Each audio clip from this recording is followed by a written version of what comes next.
Once again, welcome to my YouTube channel Test Winner. In this video I will tell you about the seat distribution of all provinces along with male and female, eligibility criteria and syllabus at different posts of Federal Government Educational Institutions Jobs 2025, which are advertisement recently. If you are new on channel, don't forget to subscribe and hit bell icon for new updates on channel. Let's start video.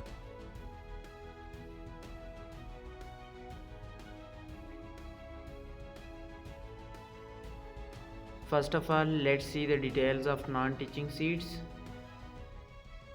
Here we have advertisement about the non-teaching staff. The first one is assistant, BPS 15. Minimum qualification for this job, graduation or equivalent. And the second condition for this job is you must have to complete 6-week basic IT course after the selection. Minimum इसके लिए qualification graduation है आपकी या इसकी equivalent अगर आपके पास है तो वो भी एलिजिबल हैं। सेकंड इसके लिए कंडीशन ये है कि जब आप सिलेक्ट हो जाएंगे तो सिलेक्शन के बाद आपको 6 वीक का IT कोर्स कंप्लीट करना होगा। ठीक है, इसकी अगर हम सीट डिस्ट्रीब्यूशन की बात करें तो पंजाब के अंदर मेरिट के ऊपर एक सीट है और बलूचिस्तान की एक सीट है जो कि मेरिट के ऊपर है। ठीक है, तो इस तरह आपके पास टोटल जो असिस्टेंट की जॉब्स की सीट्स हैं वो 2 हैं, एक बलूचिस्तान की है और एक पंजाब की है। सेकंड आपके पास है स्टीनोटाइपिस्ट।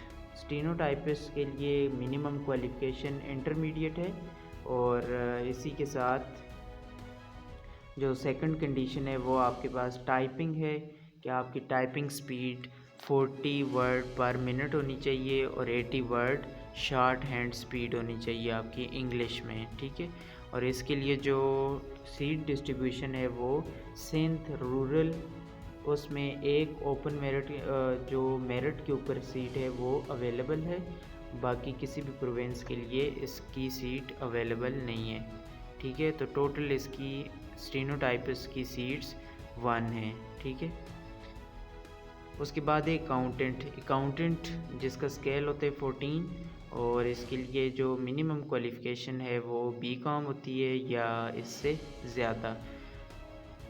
इसके लिए जो सीट डिस्ट्रीब्यूशन है वो पंजाब की 2 सीट्स हैं, वो मेरिट के ऊपर हैं और एक खैबर पख्तूनख्वा की सीट है जो वोमेन के लिए है। ठीक है, मेल के लिए नहीं है बल्कि वो वोमेन के लिए। ठीक है, वोमेन के लिए एक सीट है, तो इस तरह टोटल 3 सीट्स हैं। उसके बाद है अपर डिवीज़न क्लर्क जिसको हम कहते हैं UDC, इसका स्केल होता है 13। इसके लिए एलिजिबिलिटी क्राइटेरिया या मिनिमम क्वालिफिकेशन इंटरमीडिएट होती है, FSC होती है, FA होता है। ठीक है, और या इसके बराबर अगर आपके पास कोई क्वालिफिकेशन है तो you are eligible. Second condition इसके साथ है कि अगर आप सिलेक्ट हो जाते हैं तो उसके बाद आपने 3 वीक का बेसिक IT कोर्स आपने मुकम्मल करना होगा।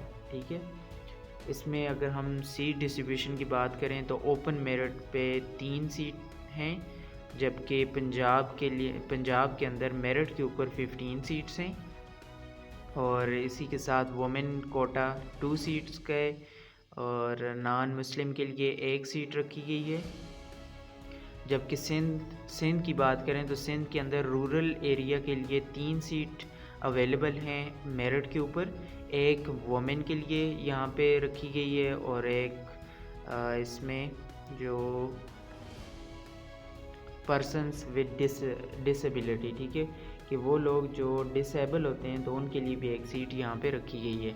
इसी तरह सिंध अर्बन के लिए अगर हम देखें तो सिंध अर्बन के लिए 3 सीट्स अवेलेबल हैं, जबकि उस खैबर पख्तूनख्वा के लिए 4 सीट्स अवेलेबल हैं और ये 4 सीट्स मेरिट के ऊपर हैं, जबकि वोमेन के लिए 1 सीट है और बलूचिस्तान के लिए मेरिट के ऊपर 2 सीट्स हैं और AJK आज़ाद जम्मू कश्मीर के लिए 1 सीट अवेलेबल है। तो इस तरह टोटल आपके पास 37 सीट्स बनती हैं। ठीक है, उसके बाद है लोअर डिवीज़न क्लर्क जिसको कहते हैं LDC और इसका स्केल होते हैं 11। इसके लिए मिनिमम क्वालिफ़िकेशन है मैट्रिक, टाइपिंग स्पीड इसके लिए 30 वर्ड्स पर मिनट होनी चाहिए। सिलेक्टेड कैंडिडेट्स को 3 वीक का बेसिक आईटी कोर्स कंप्लीट करना होगा आफ्टर सिलेक्शन, ठीक है। सिलेक्शन होने के बाद आपने 3 वीक का कोर्स मुकम्मल करना है। और इसमें जो सीट डिस्ट्रीब्यूशन है वो ओपन मेरिट के लिए 2 हैं, पंजाब में मेरिट के ऊपर 10 है, वोमेन के लिए 1 है पंजाब के अंदर, और इसी के साथ डिसेबल पर्सन के लिए पंजाब के अंदर 1 सीट अवेलेबल है। सिंध की बात करें तो सिंध रूरल के लिए 1 सीट, इसमें 3 सीट अवेलेबल हैं मेरिट के ऊपर, ठीक है। और वोमेन के लिए यहाँ कोई भी अवेलेबल नहीं है। और सिंध अर्बन के लिए 1 सीट अवेलेबल है, वो भी मेरिट के ऊपर, ठीक है। खैबर पख्तूनख्वा के लिए 2 सीट अवेलेबल हैं मेरिट के ऊपर, जबकि नॉन मुस्लिम के लिए 1 सीट है। और बलूचिस्तान के लिए एलडीसी की सीट्स 2 हैं मेरिट के ऊपर, जबकि बाकी प्रोविंसेस के लिए नहीं है। बाकी जो एरियाज़ हैं एक्सफाटा, एजेके, इनके लिए अवेलेबल नहीं है। तो इस तरह टोटल सीट्स आपके पास 23 बन रही हैं। इसी के साथ लास्ट आपके पास है जो नॉन टीचिंग स्टाफ है, लेबॉर्ट्री असिस्टेंट, जिसका स्केल होता है 7। इसके लिए minimum qualification matric with science होनी चाहिए, ठीक है। जिन लोगों के पास मैट्रिक है साइंस के साथ तो वो लोग इस जॉब के लिए एलिजिबल हैं।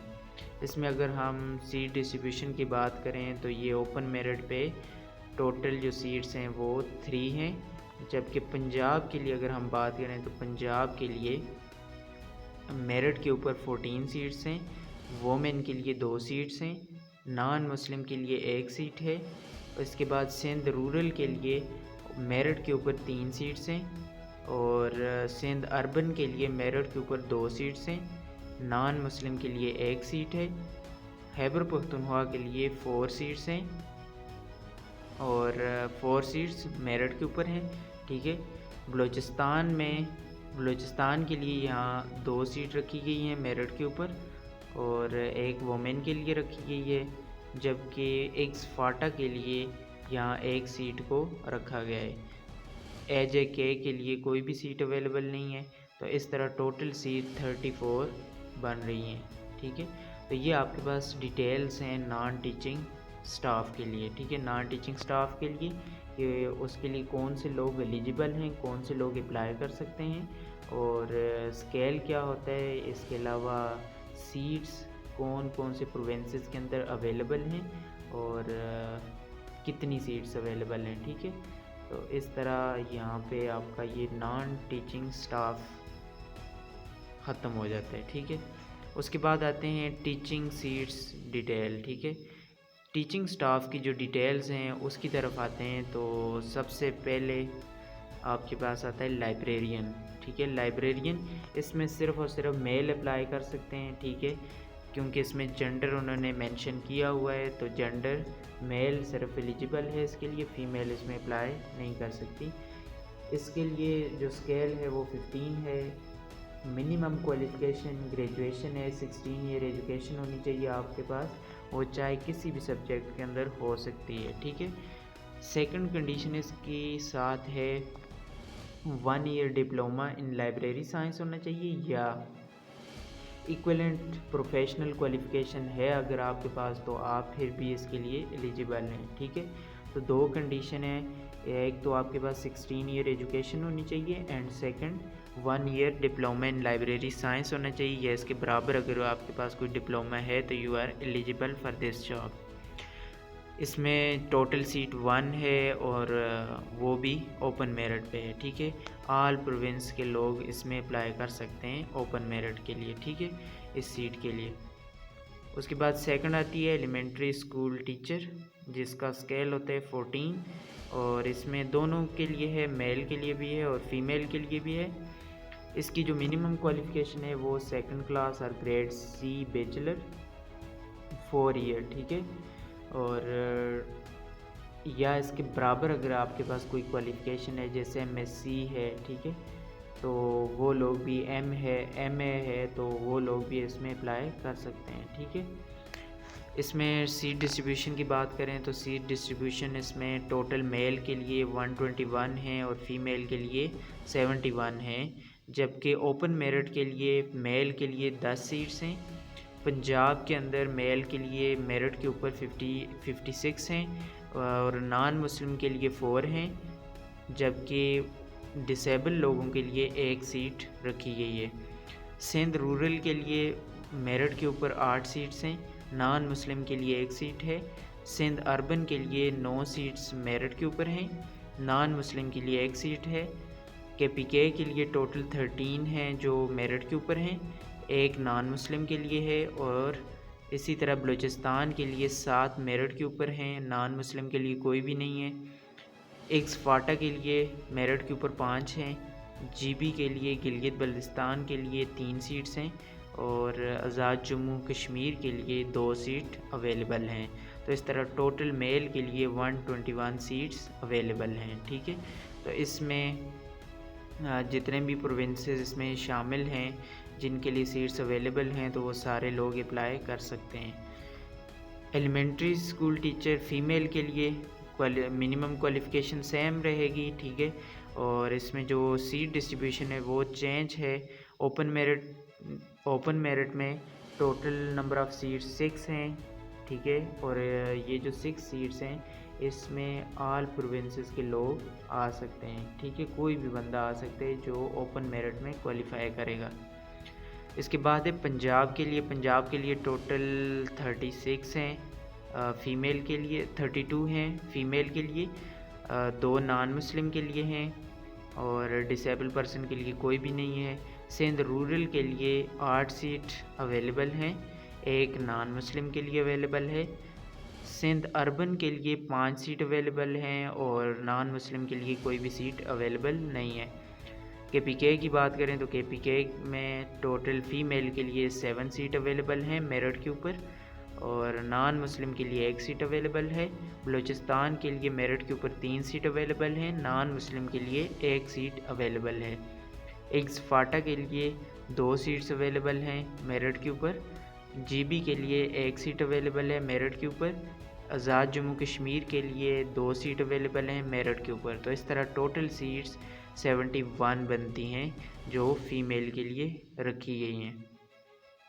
उसके बाद है लाइब्रेरी असिस्टेंट, स्केल होता है 9 और इसमें सिर्फ़ और सिर्फ मेल अप्लाई कर सकते हैं। असिस्टेंट लाइब्रेरियन के लिए भी मेल अप्लाई कर सकते हैं और इसका भी स्केल 9 होता है। और इसी के साथ असिस्टेंट लाइब्रेरियन फ़ीमेल के लिए भी है जिसका स्केल सेम होता है 9 और इसकी क्वालिफ़िकेशन मिनिमम क्वालिफ़िकेशन मैट्रिक है और इसी के साथ आपके पास सर्टिफिकेट होना चाहिए लाइब्रेरी साइंस के अंदर या इसके बराबर। अगर आपके पास कोई प्रोफेशनल क्वालिफ़िकेशन है तो आप फिर भी इसके लिए एलिजिबल हैं।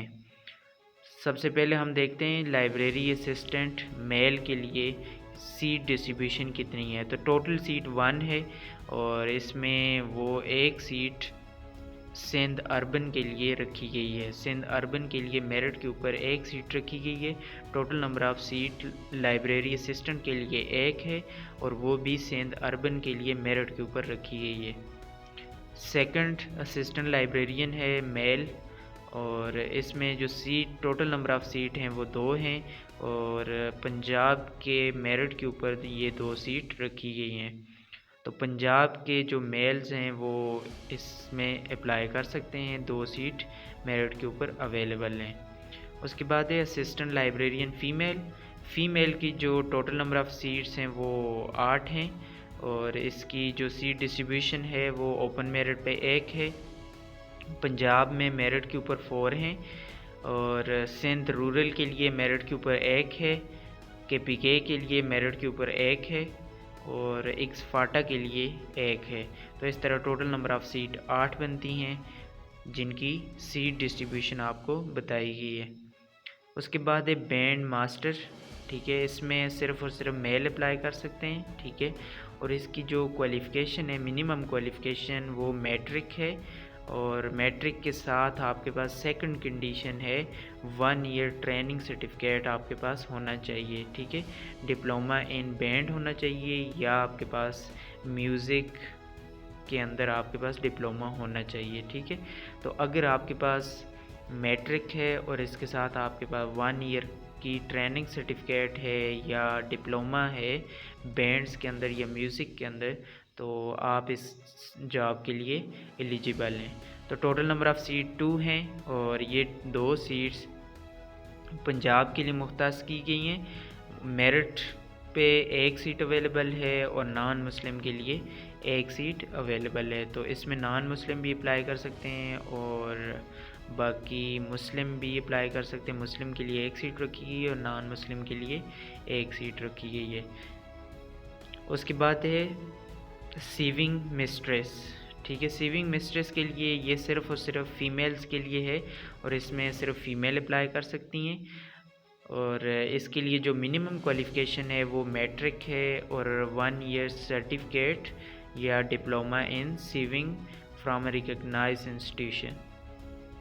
तो इसमें भी बिल्कुल सेम क्वालिफ़िकेशन है कि आपके पास मैट्रिक होनी चाहिए और साथ में आपके पास प्रोफेशनल सर्टिफिकेट होना चाहिए 1 ईयर का, ठीक है, सीविंग के अंदर। इसमें टोटल नंबर ऑफ़ सीट 1 है और इसमें ये जो 1 सीट रखी गई है ये ओपन मेरिट पे रखी गई है। इट्स मीन कि जितने भी प्रोविंसेस हैं ये सारे के सारे इसमें अप्लाई कर सकते हैं। तो जो टॉप पे लोग होंगे वो इसके लिए क्वालिफाई कर जाएंगे, ठीक है। वो चाहे KPK से हों, चाहे पंजाब से हों, चाहे सिंध से हों, ठीक है। तो इसके लिए कोई स्पेसिफ़िक नहीं है कि स्पेसिफ़िक कौन से लोग अप्लाई कर सकते हैं। ओपन मेरिट जॉब है सीविंग मिस्ट्रेस के लिए, तो आप लोग इसमें अप्लाई कर सकते हैं, सिर्फ ओनली फीमेल्स।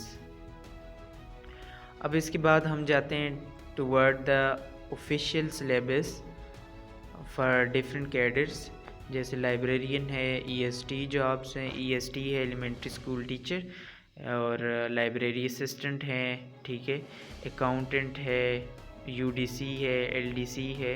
तो इन सब के लिए सिलेबस क्या है, ऑफिशियल सिलेबस जो अनाउंस हुआ है फेडरल गवर्नमेंट की तरफ से उनके पोर्टल के ऊपर, तो ये सिलेबस आपको बताया जा रहा है, ठीक है। तो सबसे पहले हम देखते हैं official syllabus for EST elementary school teacher, दोनों के लिए है, मेल के लिए भी है और फीमेल के लिए भी है, ठीक है। सब्जेक्ट इसमें 5 हैं, इंग्लिश है, मैथमेटिक्स है, जनरल साइंस है, पाकिस्तान स्टडी है और पेडागोजी है। पेडागोजी के लिए प्रोफेशनल लिखा जाता है, ठीक है, क्योंकि ये प्रोफेशनल है, आपकी टीचिंग से रिलेटेड है। तो टीचिंग से रिलेटेड या आपके प्रोफेशन से रिलेटेड जो भी चीज़ होती है उसको प्रोफेशनल कहा जाता है। तो आपके पास 5 सब्जेक्ट्स हैं, 5 सब्जेक्ट्स की जो परसेंटेज है, परसेंटेज आपके टेस्ट के अंदर होगी वो हर सब्जेक्ट 20% होगा। मींस कि 20% MCQs हर सब्जेक्ट से आएंगे आपके टेस्ट के अंदर। तो इंग्लिश में से भी 20, मैथ में से भी 20%, जनरल साइंस से भी 20%, पाकिस्तान स्टडी से भी 20%, पेडागोजी से भी 20%। तो ये आपके पास सिलेबस है, ऑफिशियल सिलेबस है एलिमेंट्री स्कूल टीचर के लिए। तो आपने इस सिलेबस के अकॉर्डिंग अपनी तैयारी करनी है। उसके बाद सेकंड है official syllabus for assistant librarian, जिसका स्केल 9 है, और लाइब्रेरियन जिसका स्केल 15 है। दोनों का सिलेबस एक जैसा है, दोनों के लिए सिलेबस एक ही रखा गया है। तो इसमें भी 5 सब्जेक्ट हैं, इंग्लिश है, मैथमेटिक्स है और कंप्यूटर साइंस है, जनरल नॉलेज है और प्रोफेशनल है, ठीक है। इंग्लिश में जो MCQs आएंगे या जो टेस्ट के अंदर जितनी कंट्रीब्यूशन होगी इंग्लिश की वो 20% होगी, मैथ 15% होगी, कंप्यूटर साइंस 20% होगी, जनरल नॉलेज 20% होगा और प्रोफेशनल 25% होगा, ठीक है। इट्स मीन कि आपके पास अगर 100 क्वेश्चन होते हैं तो 100 में से 20 क्वेश्चन इंग्लिश के होंगे, 15 मैथ के होंगे, कंप्यूटर साइंस के 20 होंगे, जनरल नॉलेज के 20 होंगे और प्रोफेशनल आपकी जो जॉब है असिस्टेंट लाइब्रेरियन की, असिस्टेंट लाइब्रेरियन की जॉब डिस्क्रिप्शन से ताल्लुक़ रखने वाली जो नॉलेज है उसमें से 25% आएगा, ठीक है। तो ये आपके पास सिलेबस है असिस्टेंट लाइब्रेरियन एंड लाइब्रेरियन, ठीक है। तो इसके अकॉर्डिंग आपने अपनी प्रिपरेशन करनी है। नेक्स्ट है official syllabus for band master. Band master के लिए जिसका स्केल होता है 6 BPS 6, इसके लिए सब्जेक्ट्स कौन कौन से होंगे टेस्ट के अंदर और उनकी कंट्रीब्यूशन कितनी होगी, लेट्स सी। इसमें भी टोटल 5 सब्जेक्ट हैं। इंग्लिश है, मैथमेटिक्स है, जनरल साइंस है, जनरल नॉलेज है और प्रोफेशनल है, ठीक है। इंग्लिश का 25% होगा, मैथ का 15% होगा, जनरल साइंस का 15% होगा, जनरल नॉलेज का 20% होगा और प्रोफेशनल 25%, ठीक है। तो इस तरह टोटल मिला के 100% कंपोजिशन बन जाती है, ठीक है। तो इसके अकॉर्डिंग आपने अपनी प्रिपरेशन रखनी है। उसके बाद है official syllabus for sewing mistress. Sewing mistress जिसका स्केल होता है BPS 6, और इसके लिए जो टेस्ट पैटर्न है वो किस तरह का होगा, तो इसमें 5 सब्जेक्ट हैं बिल्कुल सेम ऊपर की तरह, जस्ट प्रोफेशनल जो कंटेंट है, प्रोफेशनल कंटेंट चेंज है, ठीक है, क्योंकि प्रोफेशनल कंटेंट हर कैडर का डिफरेंट होता है। बैंड मास्टर के लिए उसकी अपनी फील्ड से रिलेटेड होगा और सीविंग मिस्ट्रेस के लिए उसकी अपनी फील्ड से रिलेटेड होगा। तो आप प्रोफेशनल को कह सकते हैं कि फील्ड से रिलेटेड कंटेंट होगा, ठीक है। तो सीविंग मिस्ट्रेस के लिए इंग्लिश 25% है, मैथमेटिक्स 15% है, जनरल साइंस 15% है, जनरल नॉलेज 20% है और प्रोफेशनल 25%, ठीक है। उसके बाद है ऑफिशियल सिलेबस फॉर UDC और LDC। UDC upper division clerk और LDC लोअर डिवीजन क्लर्क, इन दोनों के लिए जो ऑफिशियल सिलेबस अनाउंस हुआ है वो 5 सब्जेक्ट पर मुश्तमिल है। English, mathematics, general science, general knowledge, computer science. English का 25% कंट्रीब्यूशन है, मैथमेटिक्स का 20%, जनरल साइंस का 15%, जनरल नॉलेज का 15%, कंप्यूटर साइंस का 25%, ठीक है। तो ये भी जो कंप्यूटर साइंस है ये भी प्रोफेशनल के अंदर आ रही है, क्योंकि UDC और LDC का काम कंप्यूटर से रिलेटेड होता है, तो ये उनके प्रोफेशनल के अंदर आ रही है, ठीक है। कंप्यूटर साइंस का 25% इसके अंदर कंट्रीब्यूशन होगा टेस्ट के अंदर। उसके बाद है official syllabus for laboratory assistant. तो लेबॉर्ट्री असिस्टेंट के लिए जो ऑफिशियल सिलेबस अनाउंस हुआ है वो 5 सब्जेक्ट पर मुश्तमिल है। English, mathematics, general science, general knowledge and computer science. English का 25% होगा, मैथमेटिक्स का 15% होगा, जनरल साइंस का 25% होगा, जनरल नॉलेज 20% होगा और कंप्यूटर साइंस 15% होगा। उसके बाद है ऑफिशियल सिलेबस फॉर स्टेनोटाइपिस्ट जिसका स्केल होता है 14, और इसके लिए जो सिलेबस अनाउंस किया गया है वो English, mathematics, general science, general knowledge और कंप्यूटर साइंस है, और हर सब्जेक्ट की जो कंट्रीब्यूशन है परसेंटेज होगी टेस्ट के अंदर वो 20% होगी। इंग्लिश 20%, जनरल साइंस 20%, मैथ 20% और general knowledge 20%, computer science 20%। Official syllabus for assistant BPS 15 15वें स्केल का होता है, और इसके लिए 5 सब्जेक्ट्स हैं। English, math, general science, general knowledge, computer science, और इसकी जो परसेंटेज है इंग्लिश 25% होगा, मैथ 20% होगा, जनरल साइंस 15% होगा, जनरल नॉलेज 20% होगा और कंप्यूटर साइंस 20% होगा। और official syllabus for accountant, accountant के लिए जो ऑफिशियल सिलेबस अनाउंस हुआ है वो 5 सब्जेक्ट पर मुश्तमिल है, और वो 5 subject English, math, computer science, general knowledge और प्रोफेशनल है, ठीक है। इंग्लिश 20% होगी, मैथ 20% होगी, कंप्यूटर साइंस 20% होगी, जनरल नॉलेज 15% होगी और प्रोफेशनल 25% होगी। तो आपके पास ये सारे के सारा सिलेबस आपको बता दिया गया है। इस सिलेबस के अकॉर्डिंग आपने प्रिपरेशन अपनी करनी है, ठीक है। तो ये जितनी भी आपको सिलेबस बताया गया है ये ऑफिशियल उनकी तरफ से अनाउंस हो चुका है अब, और इसी के अकॉर्डिंग आपका टेस्ट होगा, टेस्ट पैटर्न इसी के अकॉर्डिंग आपका होगा। और जो MCQs हैं, MCQs की परसेंटेज आप निकाल सकते हैं अपनी, ठीक है। टोटल MCQs इसके अंदर 50 होते हैं और आप इसकी परसेंटेज से आप देख सकते हैं कि कितने MCQs किस सब्जेक्ट से आएंगे, ठीक है। इंशाल्लाह इसके बाद जो नेक्स्ट वीडियो हम बनाएंगे, नेक्स्ट वीडियो इसके 30 डेज़ में आप किस तरह अपना टेस्ट प्रिपेयर कर सकते हैं और 70% से ज़्यादा मार्क्स आप ले सकते हैं, क्योंकि इसके लिए जो टेस्ट की डेट है वो भी अनाउंस हो चुकी है ऑलरेडी, ठीक है। टेस्ट की डेट अनाउंस हो चुकी है, जो टेंटेटिव डेट कहते हैं।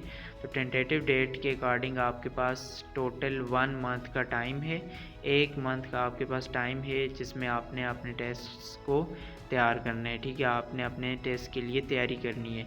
तो आप तैयारी किस तरह कर सकते हैं, तो इसके लिए हम नेक्स्ट वीडियो बनाएंगे जिसमें हम आपको इम्पॉर्टेंट टॉपिक्स, जितने भी इम्पॉर्टेंट टॉपिक्स हैं वो सारे के सारे आपको एक लिस्ट बना के आपको बताएंगे कि आपने कौन से टॉपिक्स को कवर करना है, कौन से टॉपिक्स को आपने स्टडी करना है। सो आप इजीली 70% से ज़्यादा मार्क्स हासिल कर लें अपने टेस्ट के अंदर और आप क्वालिफाई करें, ठीक है। तो best of luck, thanks for watching everyone and do not forget to subscribe, stay tuned and connected.